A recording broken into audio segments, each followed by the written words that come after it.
Hey everybody, hopefully you're all having an awesome day today, and welcome back to WireDogSec. Be sure to hit that subscribe button, hit the like button, comment below on your thoughts and opinions on the information shared. All that good stuff helps out the channel, helps get out that good information for any up-and-coming cybersecurity professionals or anyone that is needing some additional information in the cybersecurity industry.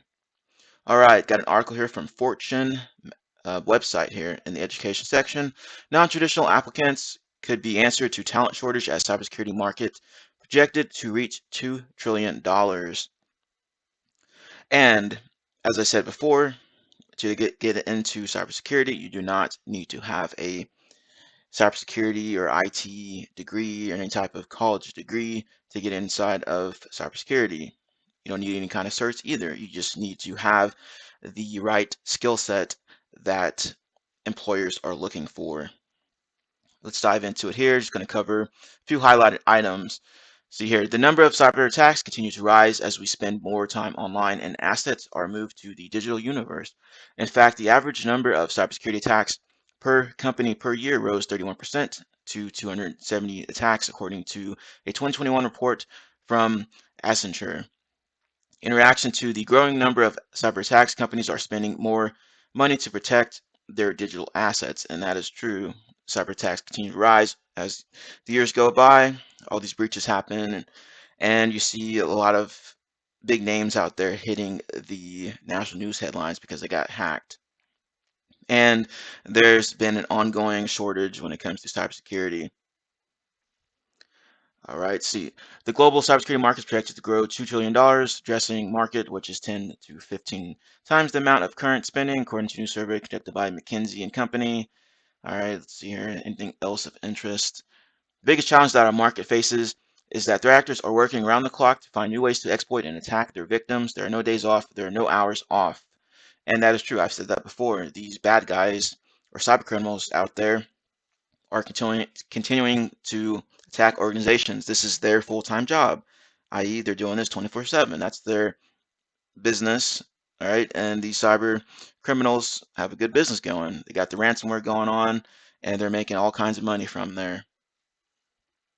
In many ways, the bar of innovation in cybersecurity is set from the outside as our industry races to stay one step ahead of threat actors, creating an ever-present challenge for cyber teams protecting businesses of all sizes. And that's correct as well.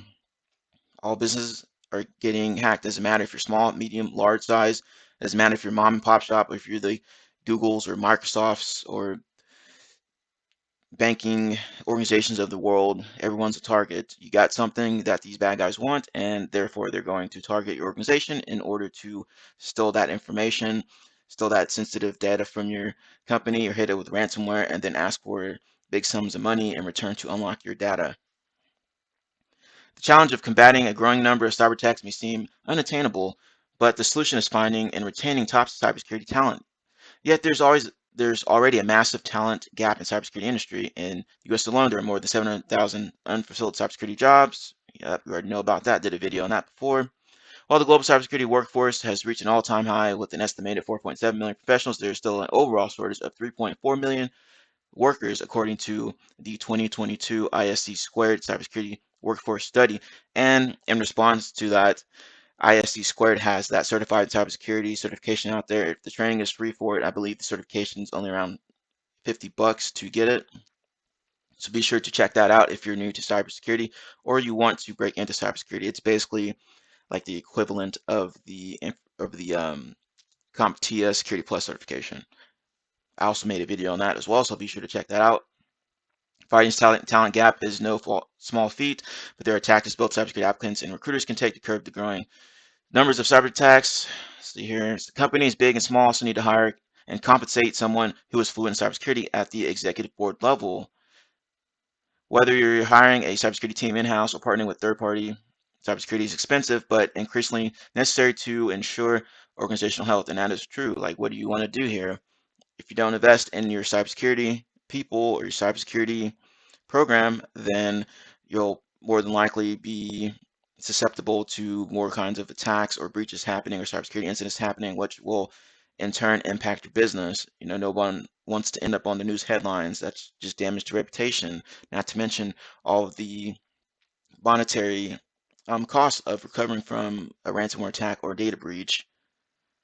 What companies need from cyber talent? With so many open cybersecurity jobs, the common conclusions are that there either aren't enough qualified people to fill the positions or the companies aren't offering the right compensation. While both of these ideas are partially true, cybersecurity experts also argue that the market could stand to have improved recruitment measures and be more open to hiring people with varied professional experience. Companies need to understand that exceptional candidates are out there, but we need to be more flexible with the job requirements we set. Businesses aren't looking at non-traditional candidates enough, folks that don't have a college degree, neurodiverse candidates, veterans, etc. Whether your background is in construction, healthcare, or even food services, I promise that there's room for you in cyber, and that is absolutely true. As I said earlier, you don't need a degree, you don't need any type of fancy certifications, but they do help when looking for cybersecurity jobs. And we do need to look more towards the non-traditional folks out there. I've seen people in this industry that have come from various different backgrounds. Even myself being a veteran, coming from a military background, I've seen other veterans in this industry. I've seen people come from law enforcement. I've seen people come from the healthcare sector, moving over into IT and cybersecurity. And on top of that, they bring with them experience from those different sectors that's not related to cybersecurity. And all types of organizations need cybersecurity.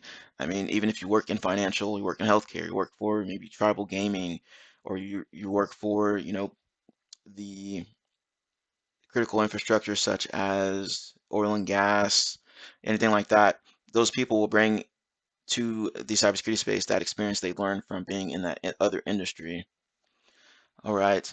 Learning the tricks of the trade takes time. However, companies are increasingly offering upskilling opportunities for employees who are interested in making a career switch. Other ways to enter the cybersecurity field include earning a bachelor's or a master's degree, taking certification, or even start taking a few free classes at a time. And I highly stress to look for that free training out there. There's loads of it on internet, loads of it on YouTube. Just do some digging, do your own research, and get that knowledge and skills that employers are looking for.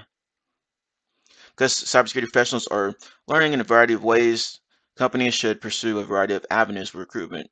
Too often, companies spend massive amounts of money recruiting in a stereotypical talent hub like Silicon Valley and end up competing in an overinflated market. Businesses should take stock of the universities that are investing in cyber programs and degrees and make inroads into their internship and professional development programs. And that's true. Now, there might be some new person out there that just got off an internship, maybe doesn't have much experience in cybersecurity, but hey, you can hire that person on, and then with the right mentorship and the right guidance, you can develop that person into an awesome cybersecurity expert. How much cybersecurity professionals make? It says $135,000.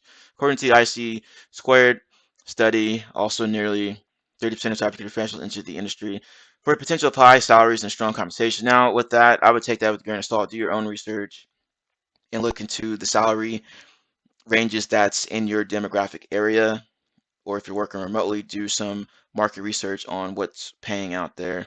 If you're brand new to cybersecurity, more than likely you're not going to be making $135,000 off the bat, all right, without any type of experience. But hey, there's people out there that I'm sure that make six figures straight off the bat, but they are more than likely exceptional people, i.e., they are quick learners and they excel in whatever specific cybersecurity topic or area.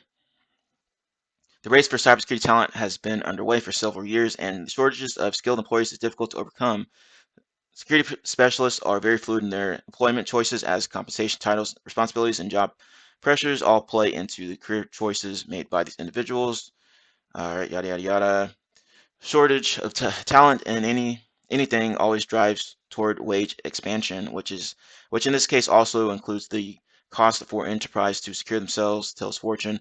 But even as companies become more willing to pay higher wages to cybersecurity professionals, it is still incredibly difficult for them to find qualified experts. And that's true. I mean, I've been working in this space for a while now, and my phone, email, LinkedIn, all kinds of stuff, I'm always getting hit up by IT recruiters for these job openings and stuff offering, X amount of dollars. I got hit up the other day for one that was offering, anywhere from 60 to $100 an hour. So if you do have those skills, then these people will reach out to you and try to snatch you up, even if you are at a current job role. Like, let's say you're working help desk, but you went out of the way and you got certified in various different things, and you got all these skills built up because you had built out, a home lab, or you're on Try Hack Me or Hack the Box, doing all kinds of stuff on there. You're on like the GitHubs, or you're doing bug bounties and stuff. All that stuff reflects back to your experience, and it may not be in a enterprise environment specifically, but you do have that experience and knowledge because you've been doing all those different types of things, getting a hands-on experience. And that can show potential employers or recruiters that, hey, maybe I haven't been working in a specific cybersecurity role, but all these things I've done on the side or even at my job entails cybersecurity, and I can reflect that. Maybe they'll take a chance on you. All right, back to this. As the number of vulnerabilities continues to explode, the amount of time it takes for attackers to weaponize and exploit these vulnerabilities continues to contract. Essentially, cybersecurity is a challenge of speed. Can the attackers get to your weak points faster than you can? And a lot of times that's true. Attackers will find those vulnerabilities that are unpatched, or maybe they're 0 days, and then they'll exploit those vulnerabilities to try to breach your organization. And if your organization is understaffed because you don't want to hire anybody, you want to give people a chance, then it could in turn be something that will have a negative effect on your company. But as always, guys, be sure to get out there and get those skills that are in demand. Get out there, look on Indeed, look on these other job websites, look at these job postings, look at what they're looking for. Like, hey, if they're looking for someone that's well versed in Linux, well versed in Python, something like that, C Sharp, different types of program languages. Maybe they want someone that's been in SIMs, knows what SIMs are, knows how to configure SIMs. Hey, there's free SIMs out there. You can set their security onion. You can set up and configure and say, hey, I've done this in a home lab. I have some experience doing this. There's Splunk out there. Let's see, all types of stuff that is freely available, and you can get that knowledge and you can add that to your repertoire. And be sure to get your LinkedIn squared away. All right. Be sure that you have relevant experience listed on there. Make sure you're on LinkedIn and you're networking with other cybersecurity professionals or other professionals that are in the space that you want to get into. A lot of times when you want to get hired somewhere, it's about who you know instead of what you know. All right, if y'all enjoyed the video, be sure to subscribe if you're not subscribed already. Hit that like button and comment below on the thoughts and opinions discussed in this video. As always, I will have the link to this article in the description box. Thank you. Have an awesome day.